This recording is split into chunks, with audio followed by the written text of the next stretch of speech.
Hey foodies, welcome to liveloveloverecipes.com. இன்றைக்கி நம்ம சேனலில் நம்ம பார்க்க போகிற ரெசிபி என்னென்னு பார்த்திங்கன்னா ஒரு ஸ்பெஷலான தேங்காய்பால் நெய்ச்சோறு. தேங்காய்பால் சாதமும் இல்லாமல் நெய் சாதமும் இல்லாமல் இது ஒரு கலந்த சாதம் மாதிரி ரொம்ப டேஸ்டியாக இருக்கும். பிரியாணிக்கு ஒரு ஸ்டெப் கீழே, அவ்வளோ சூப்பராக இருக்கும். செய்கிறதும் ரொம்ப ரொம்ப ஈஸி.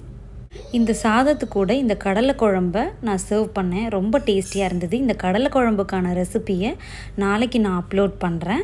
இந்த ரெசிபியை கண்டிப்பாக நீங்களும் ட்ரை பண்ணி பார்த்துட்டு எப்படி வந்ததுன்றதை சொல்லுங்கள். வாங்க இப்போ இந்த ரெசிபி எப்படி செய்யலான்றதை பார்ப்போம். ஃபர்ஸ்ட் இதுக்கு நம்ம ஒரு அகலமான சாஸ்பேனில் அல்லது அகலமான பாத்திரத்தில் ஒரு 3 to 4 டேபிள் ஸ்பூன்ஸ் எண்ணெய் ஆட் பண்ணிவிட்டு கூடவே பே லீஃப் ஆட் பண்ணிக்கலாம். அது கூடவே ஒரு பெரிய சைஸ் வெங்காயத்தை நல்லா நீல வாக்கில் வெட்டி வச்சுருக்கிறத ஆட் பண்ணி நல்லா சாட்டே பண்ணிக்கலாம்.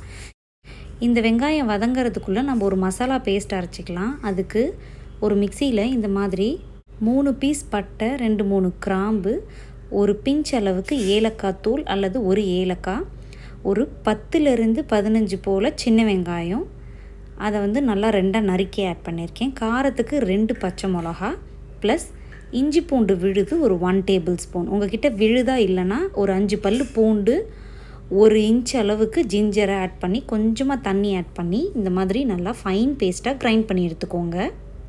நம்ம அரைச்சி எடுத்துருக்கிற இந்த பேஸ்ட்டு தான் நம்மளுக்கு பேஸ். இப்போ வெங்காயம் நல்லா வதங்கிடுச்சு. நம்ம அரைச்சி வச்சுருக்கிற அந்த மசாலா பேஸ்ட்டை இதில் ஆட் பண்ணிக்கலாம். ஆட் பண்ணிவிட்டு இது எல்லாத்தையும் ஒன்றா நல்லா கலந்து விட்டுருங்க. இப்போ நம்ம ஆட் பண்ணோம் இல்லையா, இந்த இஞ்சி பூண்டு விழுது, பச்சை மிளகாய், இதோட வாசனை எல்லாமே இந்த ராஸ்மெல் எல்லாமே போகணும். அந்த அளவுக்கு இதை ஒரு லோ மீடியம் ஃப்ளேம்லேயே வச்சு ஒரு 5 to 8 மினிட்ஸ் இதை சாட்டே பண்ணிங்கனாலே போதும். நல்லா அதோட ராஸ்மெல்லாம் போயிடும். இப்போ பார்த்திங்கன்னா இந்த ரெசிப்பியை இன்றைக்கி நான் தம் மெத்தடில் குக் பண்ணியிருக்கேன். இதே ரெசிப்பியை நீங்கள் ப்ரெஷர் குக்கர்லேயும் குக் பண்ணலாம். நான் செய்கிற இந்த மெத்தட் எல்லாமே அப்படியே ஃபாலோ பண்ணிக்கோங்க. ஒரு விசில் வச்சு எடுத்திங்கன்னா ப்ரெஷர் குக்கர்லேயே இந்த ரைஸ் ரெடி ஆகிடும். இப்போ பார்த்திங்களா, நான் நல்லா அரை கைப்பிடி அளவுக்கு நறுக்குன கொத்தமல்லியும் புதினாவையும் ஆட் பண்ணியிருக்கேன். இப்போது இதுதான் நல்லா நம்மளோட ரைஸ்க்கு வாசனை தரும். நான் சொன்னாலே கிட்டத்தட்ட பிரியாணி அளவுக்கே இருக்கும். பட் அந்த அளவுக்கு you won't be feeling that much heavy after eating this pulav. அதனால் தாராளமாக சூப்பராக எல்லாருமே சாப்பிட்லாம். இப்போ நம்ம கோகோனட் மில்க் ஆட் பண்ணிக்கிறோம். இன்றைக்கி நான் பார்த்திங்கன்னா ரைஸ் 1 கப் பாஸ்மதி ரைஸ் எடுத்திருக்கேன். எந்த கப்பில் நான் ரைஸ் அளந்தனோ அதே கப்பில் 1.5 கப் அளவுக்கு கோகோனட் மில்க் ஆட் பண்ணியிருக்கேன். நீங்கள் ஃப்ரெஷ்ஷாக எக்ஸ்ட்ராக்ட் பண்ண கோகோனட் மில்க்கும் ஆட் பண்ணிக்கலாம். இல்லைனா கடையில் விற்கிற பேக்கேஜ்டு கோகோனட் மில்க்கும் நீங்கள் ஆட் பண்ணிக்கலாம். இப்போது 20 மினிட்ஸ் சோக் பண்ணி ரின்ஸ் பண்ணி வச்சுருந்த பாஸ்மதி ரைஸை இதில் ஆட் பண்ணிடுறேன். கூடவே இந்த ப்ரிப்பரேஷனுக்கு தேவையான அளவுக்கு சால்ட்டையும் இதுலேயே ஆட் பண்ணிடலாம். ஆட் பண்ணிவிட்டு எல்லாத்தையும் ஒரு தடவை நல்லா கலந்து விட்டுடலாம். இப்போது ஃப்ளேமை நம்ம லோ மீடியம் ஃப்ளேமில் வச்சு குக் பண்ணணும். அப்போ தான் ரைஸ் நம்மளுக்கு நல்லா அழகாக உதிரியாக குக் ஆகி வரும். இப்போ பார்த்திங்கன்னா நம்மளுக்கு கொஞ்சம் கொஞ்சமாக குக்காக ஆரம்பிக்கும். இப்போ மேலே நான் ஃப்ரைட் ஆனியன்ஸ் ஆட் பண்ணியிருக்கேன். இது ஒரு எக்ஸ்ட்ராவாக டேஸ்ட் கொடுக்கும், அதனால தான் இதை ஆட் பண்ணியிருக்கேன். பட் ஆப்ஷனல் தான். உங்கள்கிட்ட இல்லை அப்படின்னா நீங்கள் ஆட் பண்ணணும்னு அவசியம் இல்லை. ஆட் பண்ணலினாலுமே இது ரொம்ப சூப்பராக இருக்கும். இப்போ ஃப்ரைட் ஆனியன்ஸும் ஆட் பண்ணி நல்லா கலந்து விட்டதுக்கு அப்புறமா இந்த மாதிரி சைடில் கொதி வருது பார்த்திங்களா, பபுள்ஸ் நல்லா கொதி வரணும்.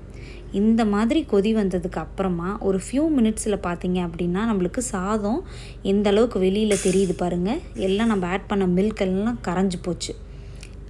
இப்போது 2 டேபிள் ஸ்பூன்ஸ் அளவுக்கு கீ ஆட் பண்ணிவிட்டு ஒரு தடவை எல்லாத்தையும் நல்லா கலந்து விட்டுடலாம். நம்ம ஊற்றின தண்ணி எல்லாமே அப்சர்வ் ஆகிடுச்சு. ஸோ இப்போ நம்ம இப்போது தம் வச்சிட வேண்டியதான். அதுக்கு ஒரு ரோட்டி செய்கிற தவாவை கீழே வச்சுட்டு ஃப்ளேமை கம்ப்ளீட்டாக லோவில் வச்சுட்டேன். இதே மாதிரி ஒரு 15 மினிட்ஸ் அப்படியே விட்டுட்டேன். இப்போ பார்த்திங்க அப்படின்னா 15 மினிட்ஸ்க்கு அப்புறமேட்டு நம்மளுக்கு ரைஸ் எந்த அளவுக்கு சூப்பராக உதிரியாக குக் ஆகி வந்திருக்குன்னு பாருங்கள். ஒரு ரைஸ் கூட உடையில. அதே மாதிரி எல்லா ரைஸுமே பர்ஃபெக்டாக குக் ஆகியிருக்கு. இந்த ரெசிபி பார்த்திங்க அப்படின்னா கிட்டத்தட்ட பிரியாணி மாதிரியே தான். பட் பிரியாணி அளவுக்கு ஹெவியாக ஃபீல் பண்ண மாட்டோம். இந்த கடலை குருமா நான் சொன்னேன் இல்லையா, அதோடு இதை சாப்பிடும்போது தேவாமிர்தமாக இருந்தது. இந்த கருப்பு கொண்ட கடலை குருமாவும் நான் நாளைக்கே அப்லோட் பண்ணுறேன். கண்டிப்பாக இந்த ரெசிபியை நீங்களும் ட்ரை பண்ணி பார்த்துட்டு எப்படி வந்ததுன்றதை காமெண்ட்ஸில் சொல்லுங்கள். இந்த ரெசிபி உங்களுக்கு பிடிச்சிருந்ததுன்னா மறக்காமல் நம்ம சேனலை சப்ஸ்கிரைப் பண்ணுறதோட மட்டும் இல்லாமல் உங்கள் ஃப்ரெண்ட்ஸ் அண்ட் ரிலேட்டிவ்ஸ்க்கும் ஃபார்வர்ட் பண்ணுங்கள். தேங்க்ஸ் ஃபார் வாட்சிங்.